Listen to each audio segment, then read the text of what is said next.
Hello and welcome back to Climbing Mount Sophia. Seth Taylor has joined me before in the past. Seth, thank you so much for coming back. Always a pleasure to talk to you, my friend. Yeah, man. I appreciate it, man. It's been a while. I really enjoyed our first conversation. Like, it was such an interesting experience. I actually watched it the other day. I don't know why. I stumbled across it and I watched it for a little while. I was like, oh yeah. And I didn't remember it very well, but I was in the flow that day. Yeah, it was so, great. so I listened to it this morning again as well. yeah, And I was like, yeah, there's a funny thing about this journey where I always like I get a few months down the road and then I tend to think about my past self as being just kind of an idiot. yeah, Because I feel as if I progressed or something, right? And then I'll go back sure. and this is one of the nice things about having these videos. I'll go back and I'll watch it. And I'm like, well, okay, like I wasn't that much in the weeds. Yeah, yeah. I never think about my past self as an idiot. I just think about him as a different person than me. So I'll watch it and go, ah, guys, I knew stuff a little bit. That's really good. But it's funny because like when you write a book, it's really like that, right? I wrote Feels Like Redemption like 8 or 9 years ago, and Yeah. people will still come to me because they read it. It's still doing its thing. It's still out there moving around slowly, and people come to me, but they have this idea that I'm the guy that wrote that. Yeah. Yeah. And I'm just like, well, he knew some stuff. He was okay. He had a few helpful things to say, but it's yeah, he was somewhat naive, and he hadn't dealt with more that he hadn't dealt with him as much as he thought. That's for sure. So yeah, it's kind of Yeah, funny. I'm a little bit terrified of writing for that reason. Like Mhm. I write some stuff, but I don't share very much of it. Um Yeah, and I like videos for that reason because I think there's a little bit more kind of density to the yeah, to the the nuances of there's a lot less confidence, I think, in what I say. The words that I say, there's a lot less confidence in them than what comes across in writing, I think, oftentimes. sure. Yeah, yeah, it's different putting it into typing it. It's one thing. It's funny because I have a lot of people too. They're like, I'm going to write a book, and they go, yeah, and they want to. They start by recording themselves because they're like, I'm really good at talking and stream of thought, but somehow the process of translating it into a book, it's a very important process. Mm-hmm. But it's difficult. It's a Yeah. difficult process. Yeah, going through all that. So I need to get my butt in gear and write a sequel to that Yeah. book. I think So Yeah, yeah. It's like once you write a book, you just have to keep updating it. oh man, an updated version of that. That'd be interesting. Actually, I think that I'm too far progressed, and so an updated version would just obliterate the whole thing. So Yeah, yeah, yeah, I'll have to start over. Yeah. yeah, yeah. Well, so okay. So I was hoping to talk to you again in order to, I'm doing this. I've created a section of my YouTube channel called Wrestling with Christianity. And there's a few videos on there already of different conversations I've had, kind of documenting aspects of what for me is um,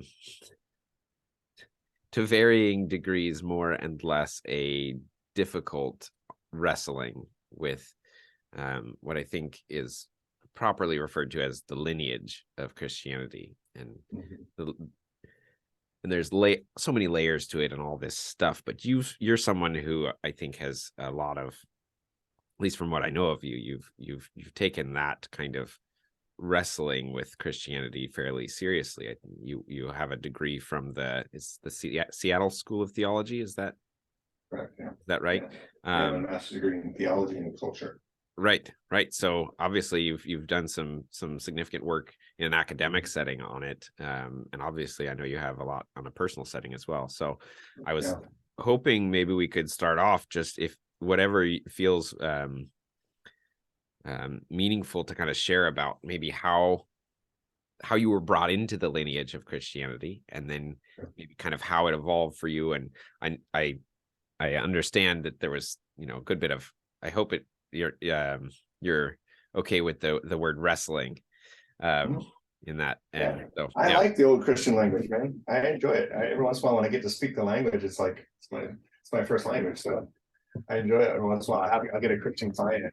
I got a like lady in the day. She talked to me about working with her, and I was like really excited for the chance, but she decided not to go with it because she was worried that spiritual healing wasn't in line with the Catholic Church, which is unfortunate. Because I was really excited because I was like, oh, I get to use all my I could use Catholic language, which is really fun, And Yeah. so I was excited just because that's really what it is. I mean, we're just talking about speaking a language, and that translates into, we're all trying to translate this experience we're having of the human and the divine kind of intersecting with each other. But the lineage, it's an interesting thing you talk about, because I was thinking about when you asked me that question off air, when you asked me, about lineage, because you can go so many different directions with that, because my DNA, I'm half Celt, right? Half Viking, half Celt. The Viking side of me is just as prominent as the Celtic side, but the Celtic side is a Christian side for about 1,500 years. And so there's all this heritage that goes all the way back to the indigenous Druidic self. Yeah. And then how that married, in the Celtic world, it married Christianity in a very unique and quite loving way. Yeah. In a way that it didn't in the rest of the Roman world. But Christianity, for me, like when I went on pilgrimage, when I started to really wrestle with some of the more fundamental tenets of my Protestant upbringing, penal substitutionary atonement, things like this, I went on pilgrimage to the Celtic world, and I encountered John Philip Newell and his writing, and actually spent some time with him there, and was able to kind of start to wrestle with some of the theological elements. But the theological elements they're just a kind of fence posts, you know what I mean? Mm-hmm. You know what I mean? Like, this, if you imagine like a chain link fence, the chain link fence is quite soft, but it's the posts that really hold it, right? And there's certain elements that once you start knocking out those posts, like the fence goes down pretty fast, and penal substitutionary atonement being, of course, one of the biggest ones, right? Like this, like you start wrestling with it, because all theology is wrestling with these two questions, like who is God and what is God like? And the what is God like part is really, really huge, right? Because if God is the kind of God that is going to take anyone born in Saudi Arabia who's going to be raised a Muslim, die a Muslim, they're born, raised, and that's just the way it is, and burn them, then that says a lot. That says a lot about the nature of God. Yeah. Right? A lot about the nature of what this God is like. And so the truly wrestling with Christianity is wrestling, even when you say wrestling Christianity, right? That's just a word, but we're wrestling with what that actually means. Yeah. And so for me as a Christian, I still hold to the word.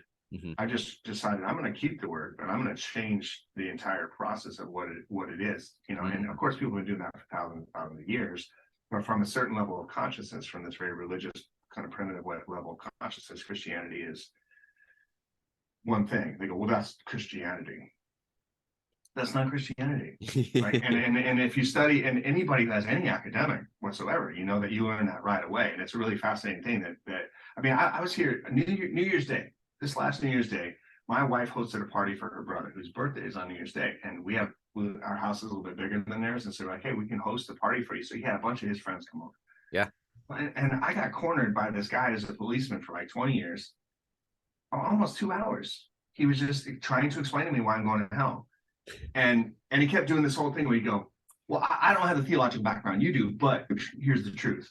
Right. Here's what God's, and kept saying God says, because of course he's referring to the Bible. God says this in the Bible. And you're talking to somebody who's done the academic work as well as the internal work. Yeah. And I'm not saying it to brag on myself, but it was a really fascinating thing, because from his level of consciousness, that's irrelevant. And he's not even seeing any of that. He's lecturing me on what God says, on this hermeneutical thing, as if the Ethiopian tradition doesn't exist, as if the Celts, don't exist, as if there's nothing beyond the, what was discovered, or what was kind of not discovered, but dealt with during the Enlightenment 300 years ago, as if theology's never been done, as if all the history's never been done, God says. And all that speaks to is, this is the level of consciousness we occupy. So when I think about the idea of lineage, I actually divert away from the history of my family's lineage, and I move more into a space of what purpose did religion serve to. Lineage for me is trauma.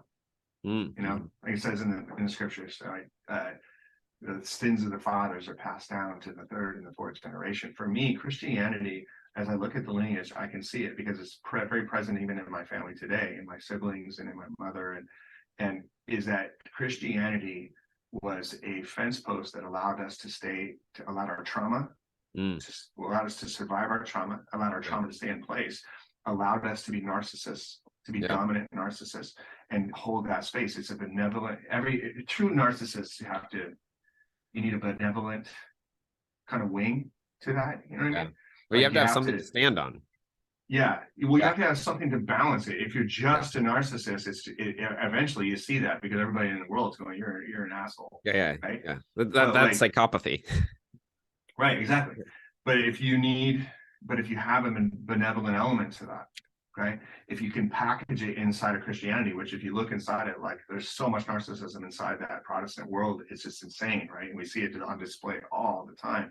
Yeah. That insane narcissism, if we can package it in a religious clothing Yeah. that has a charitable component to it, has a even spiritual thinking, non-Christian spiritual people, like and I mean me too, because this was me for a long time. Like the you can package it inside that narcissistic space of this benevolence and this kindness and this loving kind of thing, and bada bing, bada boom, you got yourself a life you can survive, keep control, and do all that kind of thing. And so Christianity for me as a lineage, what I was given was a control mechanism. I was given a capacity to survive my trauma. I was given an ability to keep control over myself and over other people. And even as I emerged from some of the more stringent doctrinal kind of components of it, I still kept the narcissism. I just converted it to another way of being, and so, but what I see when I look at Christianity in my lineage is control above all. I see survival above all. I see trauma. I see those structures. I see all that kind of thing. It's just a giant cage that we built for ourselves to survive and then keep other people in the cage with us. Yeah. And when I see the church, I see a cage. Nothing Sure. more. Sure. Like that is what it is. Christianity for me, when I hold to that word still, now Christianity is a process of death, true death. And then comes the resurrection. But without the death, there is no resurrection. And so for me, the death now is the key to the entire thing, like being able to die. But even the reason I can sit here and say I'm not a narcissist anymore is because I was able to recognize and move into the trauma that was that, and then deal with that trauma and kind of move through that and actually move that out of my system, or move me out of that kind of collective trauma of my own DNA and my family and that kind of thing, and move myself out of that space so that I can now hold, as opposed to having that benevolent wing, I can actually now just sit in the center of true compassion that I think we identify with Christ. So I feel like I'm more in Christ now than I've ever been in my life. Sure. I'm more a Christian now than I've ever been in my life. And I work with Christians all the time. And as clients, I work with Christians all the time, and I'll watch them start to go through this process. And I inevitably at some point say, congratulations, you're starting to become a Christian. And they're always like, what?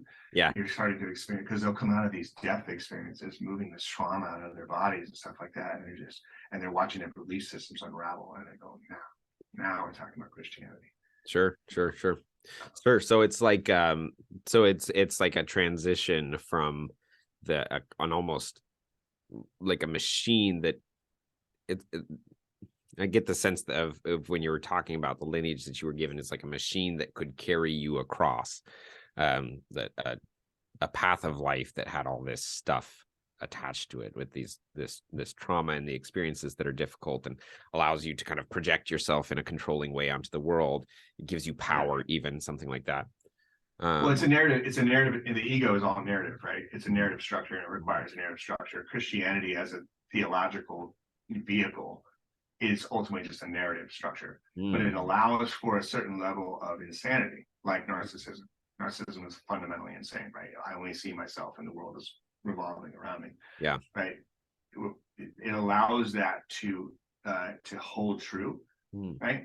It's a little bit like conspiracy theorists, right? If you get somebody who's a conspiracy theorist, right, and they start talking the conspiracy, it sounds insane until enough people believe it.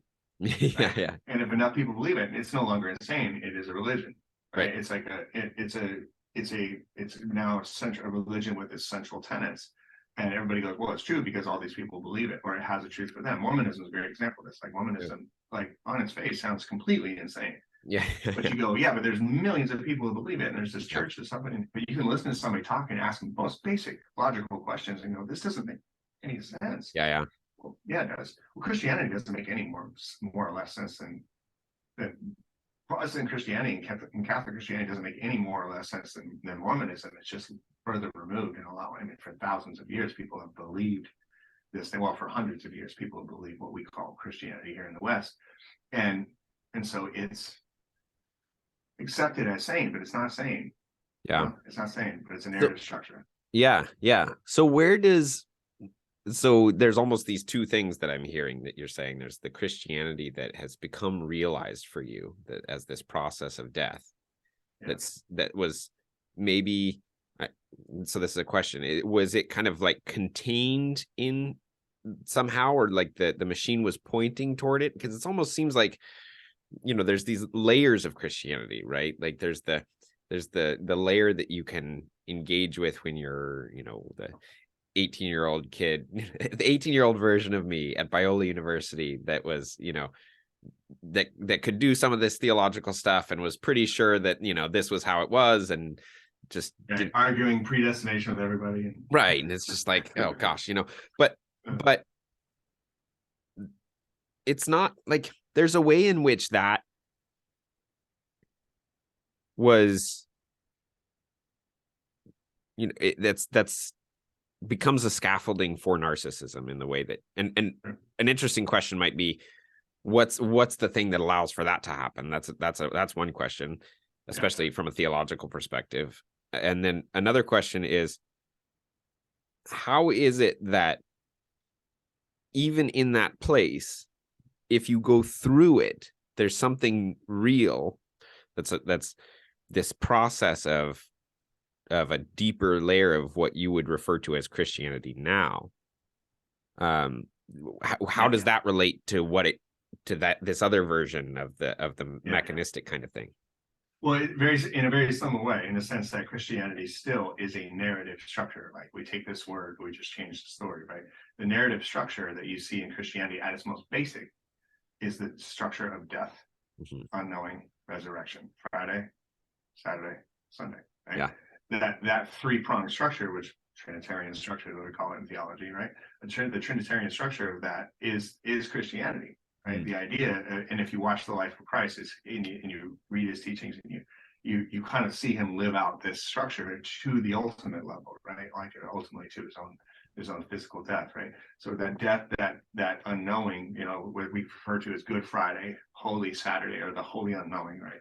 And Resurrection Sunday is a narrative structure that exists. It's a Trinitarian structure that exists in all things, I mean, in the turning of the seasons, and a leaf falls to the ground, it dies, it goes into the ground, and then new things are born in the spring, right? We see this narrative structure through everything. So ultimately, we're just talking about a narrative structure.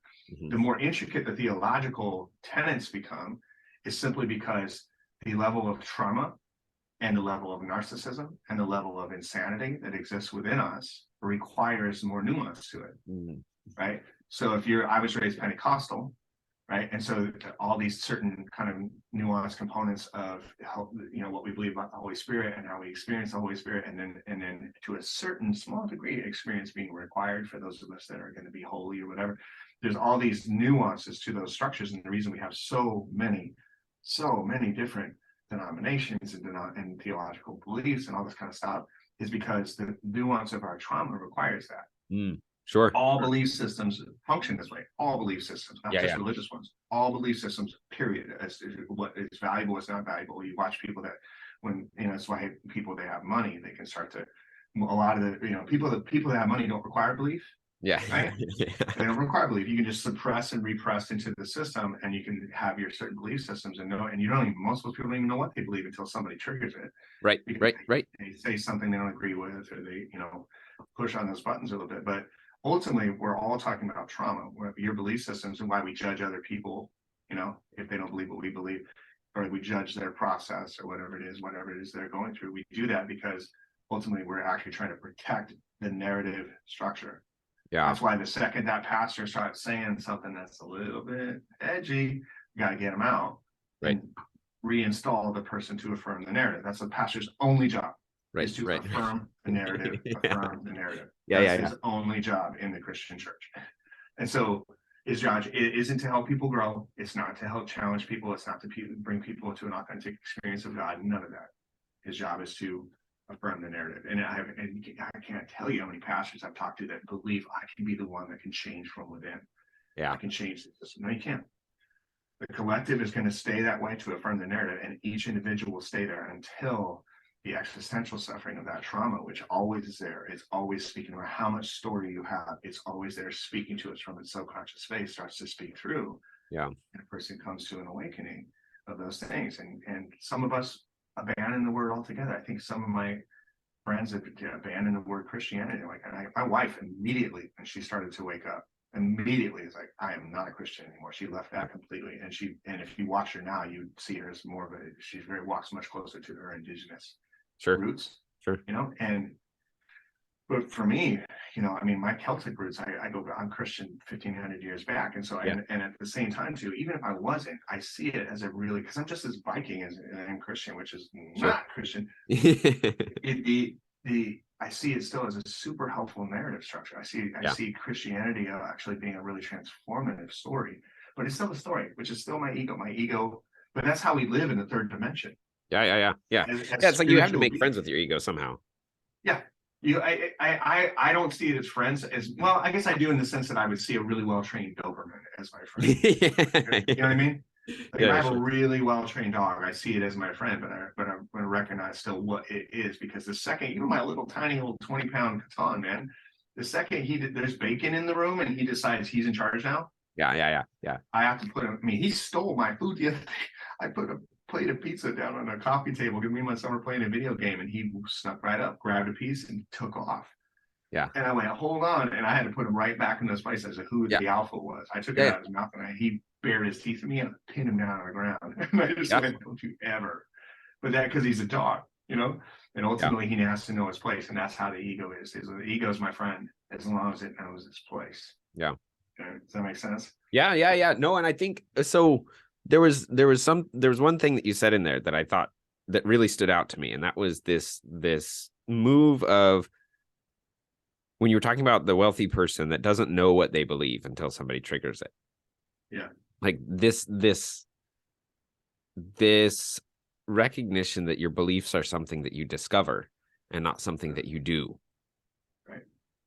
Like that seems like a really important point about the transition from this say lineage being something that you just kind of unconsciously serve and perpetuate, right, in whatever form you're brought into it, right, with whatever trauma set to use the way you were talking about it, right, whatever trauma set I'm given, that this is the particular aspect of the lineage to carry because of all this trauma in the past. Yeah. If I just say, yes, these are my beliefs, and, you know, for whatever reason, I decide that I've chosen them, even though, you know, really it's been, I'm in the box and I've just kind of like accepted the box at some point. But there's something different that happens as soon as you realize that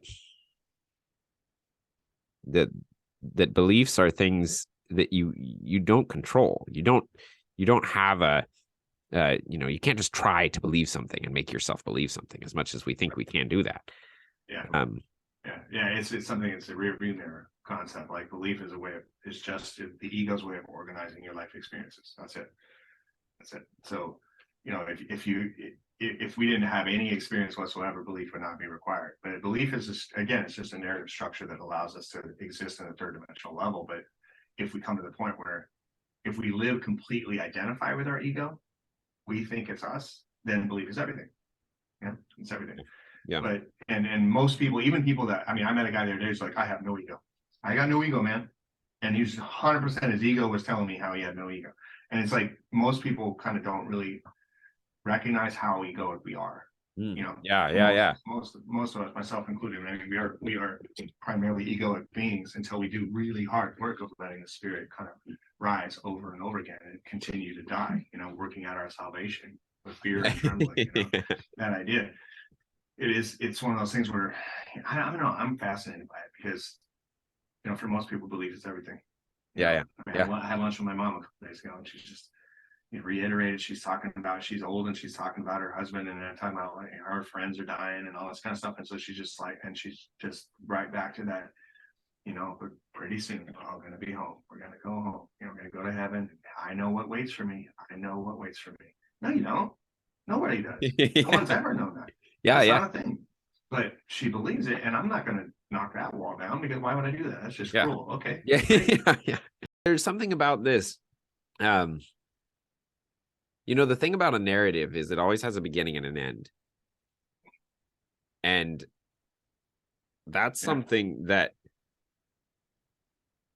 I find that as a way out often when I'm stuck in that in my ego, right? Is to come back. Way out? Well, if I'm stuck in my ego and I'm struggling to find a way out of whatever thing it is that's got me there, find a way back to the flow or to my breath or whatever language you want to use, recognizing that whatever particular narrative it is that's running, I'm assuming a beginning point and I'm assuming an end point, which isn't mine to assume. Right, like the narrative structure of Christianity, like especially in kind of the modern post-Enlightenment Protestant version, you have a very particular specific beginning point, or you get your hardliners that are your young earth creationists, and then you have a very specific end point of the eschatology, and this is actually how it's going to happen, and it's a literal kind of historical event in the way that we understand literal historical events, and so we have a discrete beginning and we have a discrete end, and so we know the narrative of everything. Perfectly linear, yeah. Yeah, and it's like, well, no, first of all, no, right? And the only reason that I think we do that is we have a beginning and an end. Like, we know that. Right. And so then we project that onto reality. But of course, from my perspective, this is a little bit of a tangent, but I was thinking about this in this light the other day, that you'd better learn to love yourself, because you are all you're ever going to have through eternity. Whether eternity is just your individual life, and when you die, the lights go off and that's it, that's still eternity from the you that is you. That's eternity. Or if you die and you go to heaven and you sit on a cloud and play a harp or whatever you want to think you do, right? Like, then it's still going to be you. Like, whatever it means to be you need to learn how to love that experience of being that. And this narrative thing of a beginning and an end, especially on the ultimate grand scale, I think it places us in this thing that you can't get out of. Yeah. And when I tend to see it as the other way around, I just look at it and go, well, the narrative doesn't create us, we create it, right? But, right. But at the same time, I recognize that it's a dual thing. Like, we shape it and then it shapes us. So right. Rob Bell said, we shape our gods and our gods shape us, right? Right. We create the narrative, but ultimately the narrative is serving. We create it in order to serve the purpose of not having to deal with what's under the surface. Right. Ultimately, what it is. This most, and honestly, the longer I do what I do for a living, and the further I go, the more fascinated I become by that distinct human experience of being able to suppress into the subconscious. Like, what is the conscious versus subconscious, right? And the quantum physics that wraps around it is so interesting and so fascinating, and I love teaching that to my clients. But like, as someone who, over the last year, has been a really transformative year for me, where some of the traumas, I've been doing deep healing work on myself for 13, 14 years, but some of the traumas that have come to the surface just in the last 8 or 9 months were so deeply suppressed within me, because I've been dealing with ancestral trauma. I've been dealing with how my lineage, especially on my mother's side, like how the DNA has been passed down, and how much of that is in me, and how much it's in my family, and and how much I've placed it in my daughter, as I've gone over the years. I've been dealing with that on an energetic level. It's this unbelievably profound thing I've discovered, and it's made me just more and more and more fascinated. Like, how is it that this could have existed within me all these years and been impacting my behaviors and my lens through which I see everything, and I had no idea. Yeah. You know what I mean? Oh man, that's fascinating. Oh yeah, man, because the thing that's been for me over the past few months is like this notion of the will and the volition, and what it is that makes me do what I do has been. I mean, I'm reading books about it and thinking about it and talking about it, and it's like trying to understand the amount of agency that I actually have in my own life. And notice the ways in which it seems like the deeper and deeper I go, the more and more I find that I'm acting out some pattern that, is inherited from somewhere, or, there's like, it's like how Ram Dass would talk about your life is kind of just a vehicle that's kind of programmed to run, and it's going to run, right? Your experiences, it's just going to run, and that's your karma, and fair enough. I'm not going to argue with that too much, but it's like, okay, but I have to have agency in here somewhere. Sure. and trying to find the points at which.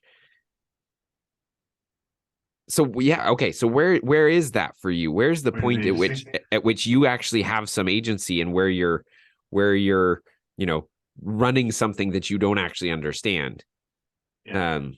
What have you discovered in your journey as to where that interplay?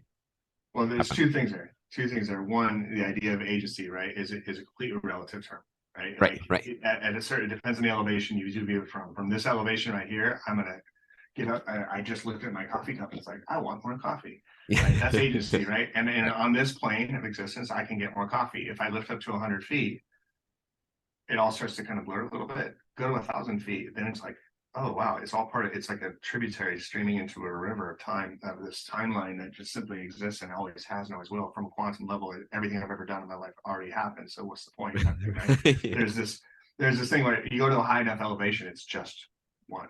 That's deeper consciousness, right? It doesn't mean I don't get coffee, but it does mean that I'm aware that the experience of coffee is an illusion, and I'm just going to enjoy it. Right? It's like Deepak Chopra right now, he's at this level of consciousness that's fascinating, and people ask him, well, are you enlightened? And he says, ask my wife, right? He said, I always said that, ask my wife, ask my children. But he says, I am aware the world is insane and I can accept my place in that. I'm like, wow, okay, that's it. Like, you come to this point where you go, coffee, no coffee, it's irrelevant, but I can enjoy that anyway. Like, right, there's this kind of component. So that's one thing. But the second component, what you're saying is, you were talking about you. Where do you have agency? Well, you is an interesting word, because depending on the level of consciousness you're at, you start to discover that the you is very different. Like, I have a guy started working with, uber wealthy, super wealthy guy. He's got a compulsive sexual addiction. Started working together, and I was like, our third session, he was saying something where he had gotten kind of frustrated with himself because he'd done this thing, gotten really disappointed in this event that he was supposed to do, and because the crowd wasn't as big as he wanted it to be, and then he was kind of cursing himself, and he's like, and then I was like, man, come on, and he was like telling himself, I'll change his name, but he's like, come on, Jim, don't get so hard on yourself. And he's like, and I was able to kind of pull myself out of it. And I go, who's Jim? And he goes, what? I go, you're under the impression that was Jim talking. And he's like, well, that's not Jim. And he goes, I said, that's Jim's ego. And he's like, he's still trying to learn. He's like, so that voice that was cursing me wasn't me. Correct. It was my ego. Right. And your ego isn't you, it's separate from you. Right. And then we start to go, and then of course, inevitably, who am I then? Yeah. Well, you're the one, we can say you're the one watching this. Right. Yeah. Right. But even at a certain level of consciousness, even that silent witness, that core consciousness that we call the soul, even that, you go to a higher level of consciousness, even that's not you. Yeah. You can be like Jesus said, he's trying to explain to the Pharisees, right? In your own law, do you not know? It is written, ye are all gods. Yeah. Right. He says this to the Pharisees, which I think is the thing that got him killed ultimately, Sure. But he's looking at that and he's saying, you're the one. He said, I and the Father are one. Yeah. That's why they were upset with him, right? We're one. Okay, so ultimately, this question of you is completely relative, right? Completely subjective. It's completely depending on the standpoint that you are, right? And there's people everywhere, and there's people everywhere that believe that the person talking, the person thinking is them. And then you can come to the point where I'm at, where I'm the person behind. Yeah. The person is the person behind the mic. I'm the person behind the person behind the mic. right. That's that's observing it. You're like jumping through different levels at the. Yeah. But I'm aware that there's a deeper presence behind me, and I'm that also. Right. And it's kind of, I've gone there a few times, especially when we talked about psilocybin, using psilocybin, like you can have these experiences where you're in that. And when I first encountered that, it was very scary because I was like, I'm gonna get back to me, because I still had this idea that I was. Now I'm becoming more and more comfortable with the idea that I'm the one way back there, and I'm one, right? But it's a nonstop thing, and we just every step that I get to, every level of consciousness I attain, my ego's still there going, oh, now we're there. Right. Now we're the one. Now we get it. But I'm aware of that hum, that presence behind me that says, no, keep going. It's that level of consciousness, that awareness of you, is very, very, very important. And that's the key to the whole thing. And that's why when Christianity really gets powerful, that death and resurrection, that's the process of that awakening to what Jesus called the kingdom of God. Yeah. But I think, and again, I think it's really important that I address that one thing, because all of this hinges on there isn't when we talk about the attachments that the ego creates to those belief systems to survive our trauma.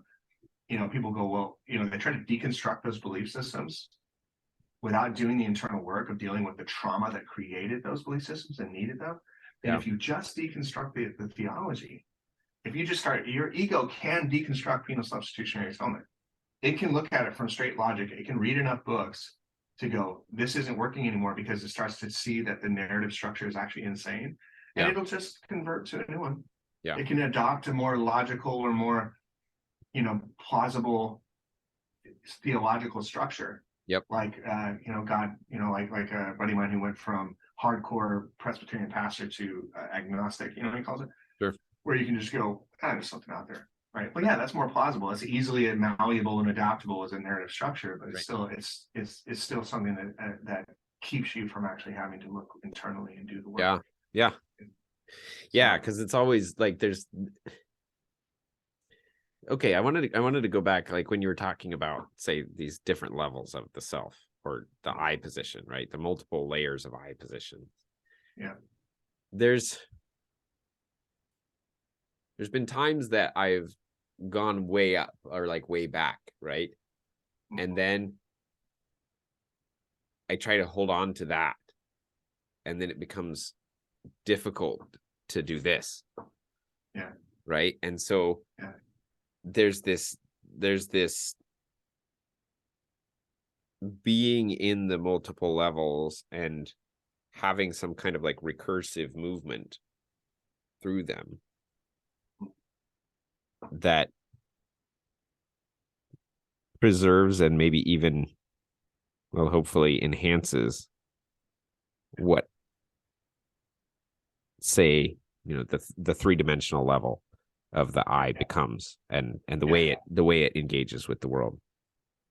You're describing integration. You're referring to integration. So Jesus said, "Be in the world, but not of the world." Right.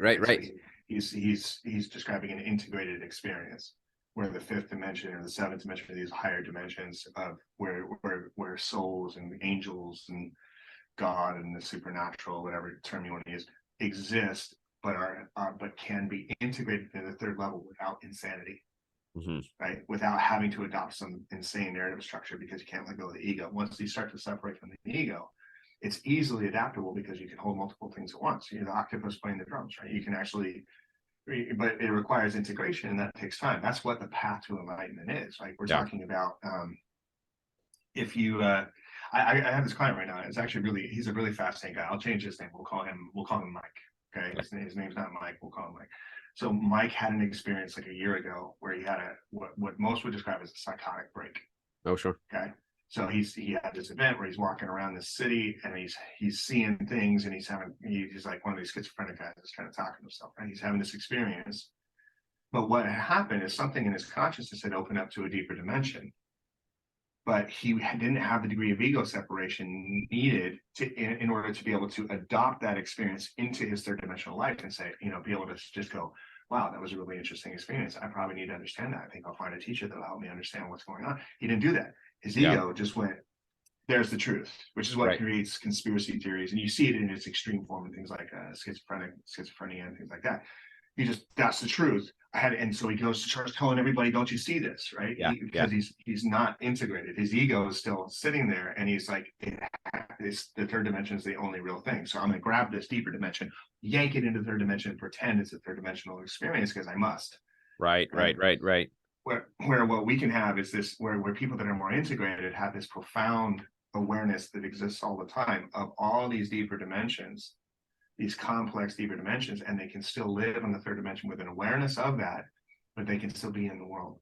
Yeah. Right. So like I got a friend who's one of the more powerful spiritual people I've ever known. He stayed here not last night, but the night before. He was coming through town, and I'm aware that he's always aware of like the ninth dimension. He's aware of all these things present in the room at all times. Yeah. Like we're still having a beer and just talking about life and relationships, and he's got a new girlfriend, and he's just like, yeah, that's really great, and things are going good. But at the same time, if I were to ask him, you know, hey, what are angels? He'll start looking over my shoulder, and I can tell he's looking into that world. Sure. And experiencing that, you know what I mean? And I'll ask him questions, and he was my teacher for a long time, so I would ask him questions, and he would explain it, and sometimes he would get lost because it's very difficult to translate that world into the third dimension. That's where people who have a gift of teaching, you know, like a Rob Bell or something like that, like have this gift of translating those deeper dimensions. And I mean, you know, if you listen to Rob's podcast, he's always in touch with this much deeper space, and he's just doing this wonderful job of bringing it into this third dimensional level. Right. And that's called integration. That takes time. Like right. I live a couple miles away from the lady that does psilocybin work with people. Yeah. And I still do work with her once in a while. But occasionally I'll have a client who's really ready for that work, and I'll send them that person over there. And just a few weeks ago, I had a client do that, and I only live a couple miles away. So on his way home, I'd say, hey, why don't you come over here and I'll feed you, get some, you know, something kind of nourishing in your body so you can recover your strength before you head home. Well, he comes over, and he's a really challenging client, a lot of severe trauma. And he sits down, and he's just like, I can see it all so clearly. It's just so easy. I can just love my family. I can just love the people. I just want to throw my arms around everyone right now. And I'm like, right. I go, see that? And I drew it for him. I said, because you're connected here on this third dimensional plane, but you're also in the state you're in right now. You're connected to all these different levels. Yeah. And you're there right now. And he goes, yes. And he goes, it just seems so simple. He goes, I don't feel like I really need to do all that deep, dark stuff. And I go, no, you do. We're just you're not there yet. I said, because this isn't permanent. Over the next few days, the next few weeks, you're going to feel everything's going to close back up to that third dimensional space.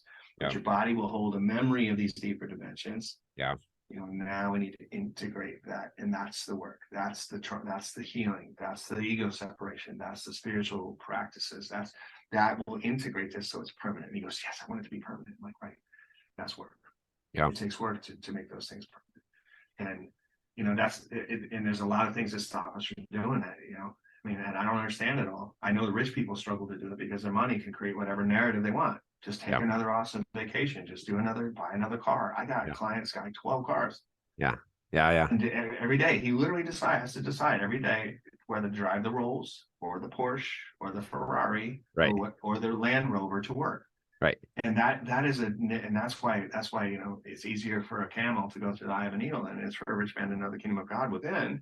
Yeah. Because they can just craft the narrative more. Yeah. Right? Yeah. Suffering does to break that down. Yeah.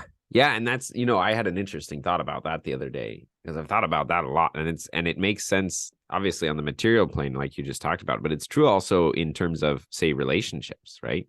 Yeah. Like, you can be really wealthy in terms of relationships, and then it's if your life is comfortable enough, it's difficult to want the integration, right? Or to do the integration. And it's a funny thing, right? Like, I'm reminded of this kind of Zen quote that I heard from John Vervaeke that is, enlightenment cannot be found by seeking it, but you'll never find it unless you seek it. Right. Yeah. That's the truth. I asked Rob Bell about that one time and said, are you seeking enlightenment? This is back when I really didn't understand what it was. I knew I was on a path, but I didn't understand how it worked. Yeah. So are you seeking? Is that something you're seeking? And he goes, well, no. And I go, what do you mean? He goes, well, it's evolution. It just happens. You know, I mean, it's just happening. He goes, yeah, it's just happening. He goes, it's my job to just react to it and not stand in the way.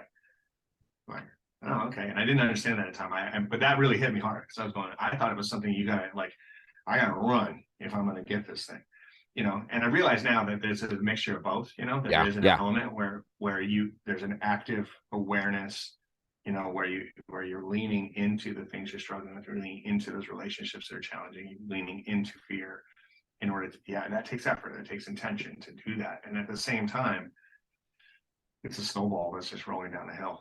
Yeah. You know? Yeah. And it reminds me yesterday morning for some reason, like I have a whole set of practices that I do every morning, and I did my practices, but I just like, I wasn't feeling it. And that happens sometimes, right? And it's just hard. And then like the whole morning I went to work and I was just, everything was closed down, right? Like it was like I was stuck in this low level of my ego, and I was just there, and I didn't really have any reason to be there, which was really nice. Like oftentimes my mind can point at, right, like here's where I messed this thing up, or here's where, there's some issue in this relationship over here, this person's upset at me, and so I can ruminate on that, right? And I didn't really have that, which was really nice, because I was able to just spend the morning just noticing, just like, wow, I feel like shit right now. Yeah. Right. Like I feel like shit, and I'm down, and I'm, here I am, right? I'm a medical provider. I'm going into people's rooms, talking to them about, things that are very important for them. And I'm like, I'm not able to show up in the way that I expect myself to show up. Yeah. And it was a really, it was just a fascinating experience, because I think it was like actually one of the first times that I was able to be in that kind of space and not be so frustrated with myself for being there. Interesting. And I don't know that I have too much to say about it, but it was really interesting, and something about what you were saying resonated with that feeling. Yeah. No, I get you, man. Well, it's funny, and I think it resonates with anybody who's on that path. If there's anybody listening, which I imagine your listeners are probably on that path, right? And if there's anybody right now who's like a hardcore evangelical listening, I don't know why you're listening, but thank you. And I hope this resonates with you at some point, because if you're still completely stuck in that this is what's true and this is what's not true, then this would be a really challenging conversation to understand. But there is this, it's the still small voice that you're talking about. Like it's that thing that's, I don't know, man. It's like I spend my life trying to understand why some people respond. My wife the other day, my wife's going through she's working through some really deep stuff right now. And it was so funny. She was crying this a couple weeks ago. She's just crying, and I'm holding her, and she's going, I just think I'm more fucked up than most people.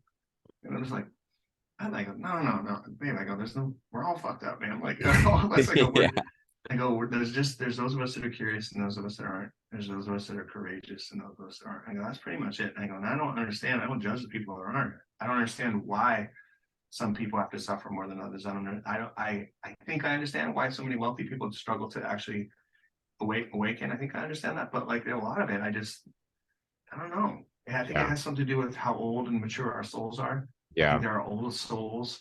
I'll encounter guys like my stepdad's a really good example of this, where he's just like, seemingly he came here to suffer, hurt people's feelings, and leave.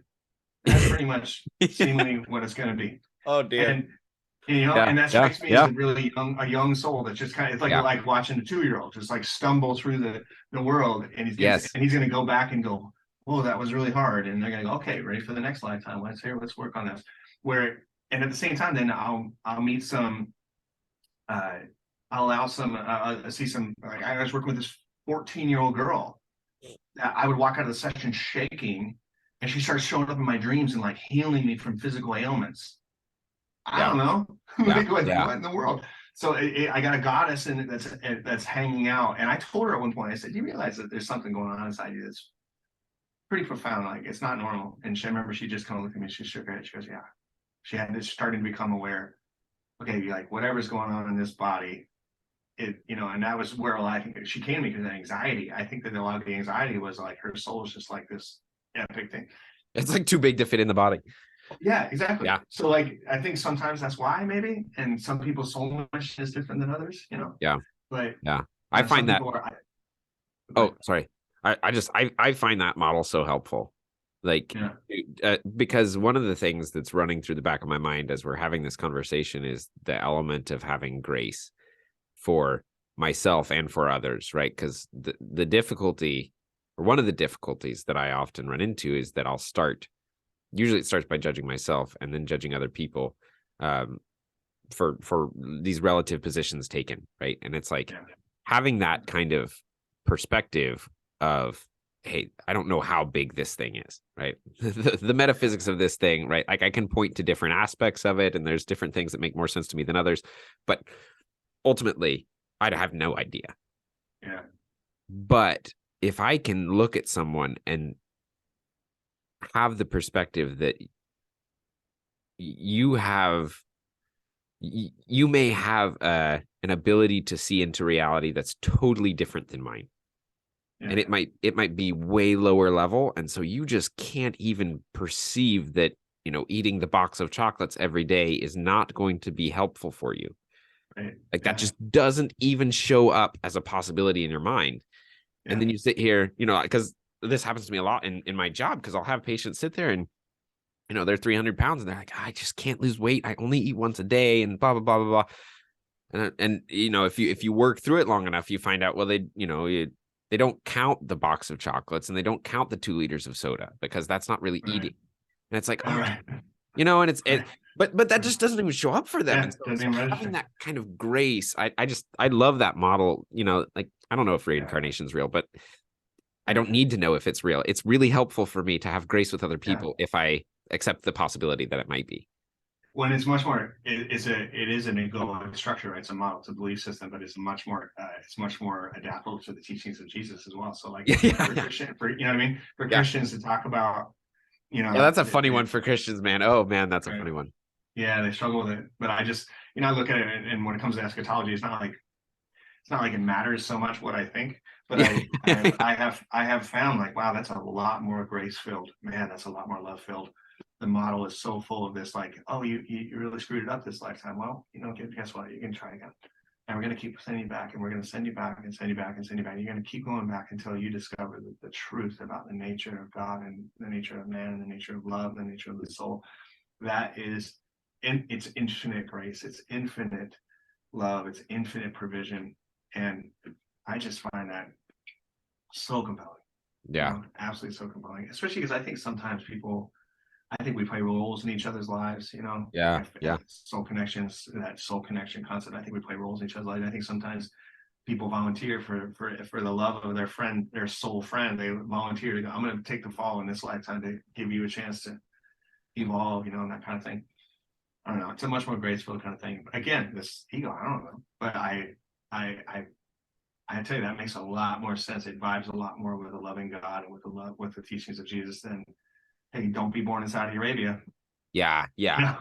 Totally.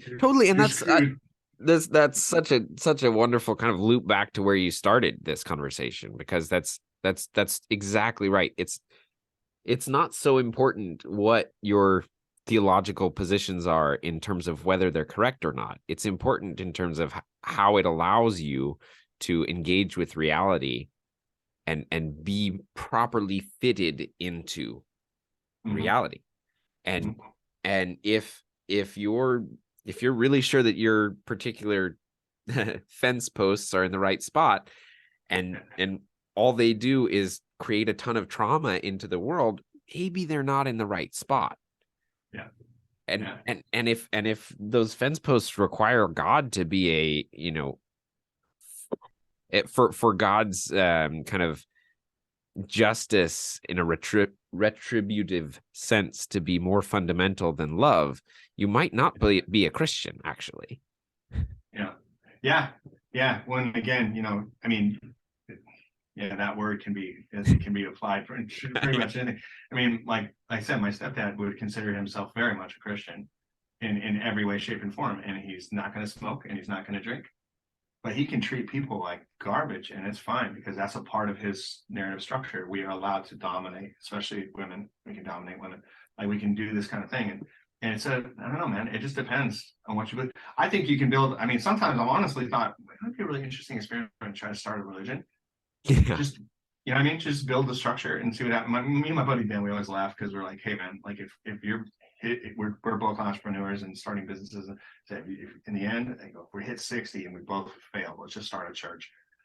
And we'll do a little nuance, create a little structure, we'll kind of do our own thing with it a little bit, but people will buy in because he's a marketing genius and I'm a good teacher, so we're gonna and we were joking, of course, but it is one of those, like, all we need to do is create the right belief structure, and then that's going to draw in people that vibe at that frequency and help them survive their trauma.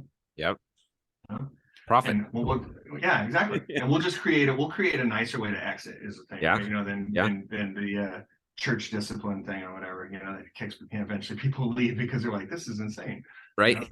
But that's, you brought up Mormonism earlier, and like Mormonism is a tremendous example of basically a Puritan level Christian, like an 1800s Puritan Christianity that got accepted with like they brought in some of the elements of Catholicism, right? Especially the notion of a living representative connection to God, so you can update the framework in real time. That's a huge piece.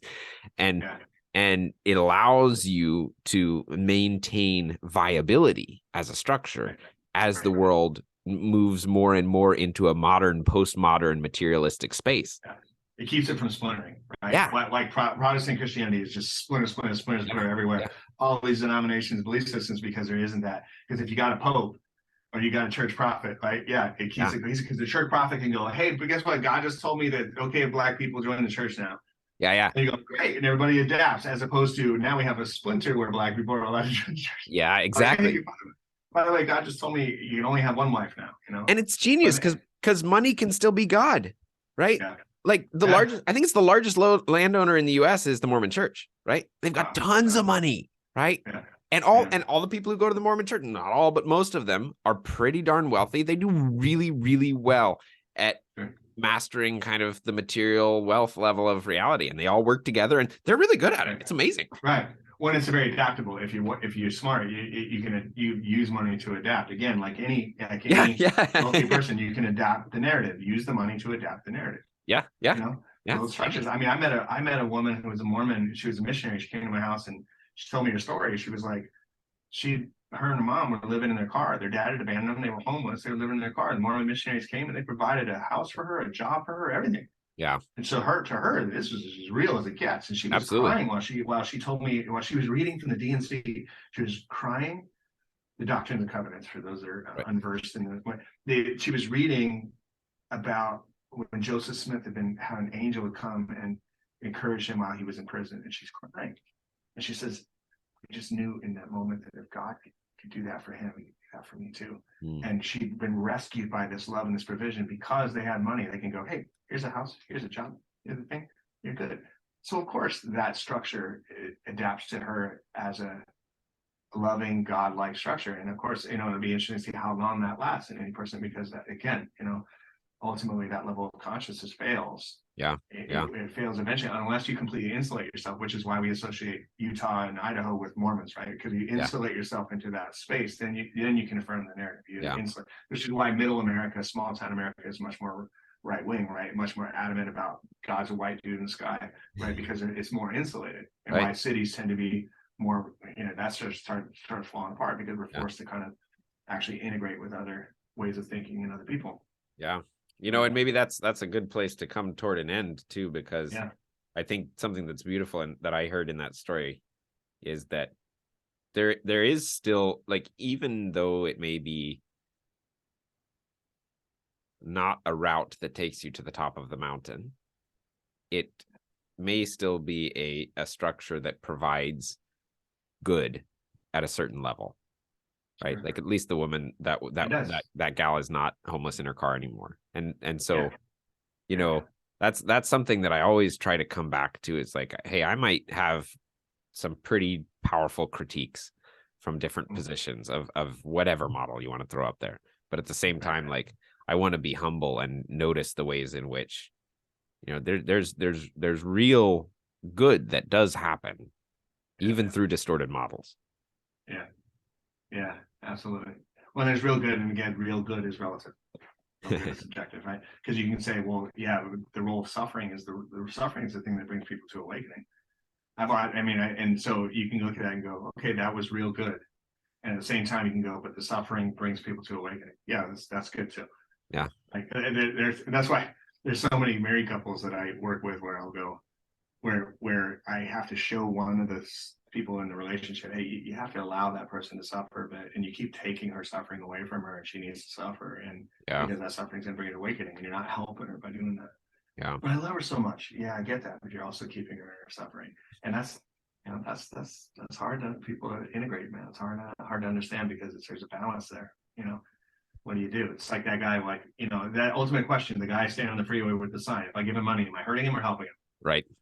Right. And, you know, that's a really important thing to wrestle with internally, because that brings up, am I hurting myself or helping myself by doing that? You know, and dealing, you know, because it resolves something for me, this dissonance that I experience, like that there's somebody suffering. And when I was a Christian, I really struggled with the guy inside the freeway, because I'm like, God, what am I supposed to do? You know, like I'm supposed to help him, but I can't help him, but I want to help him. But is this help him? I don't know.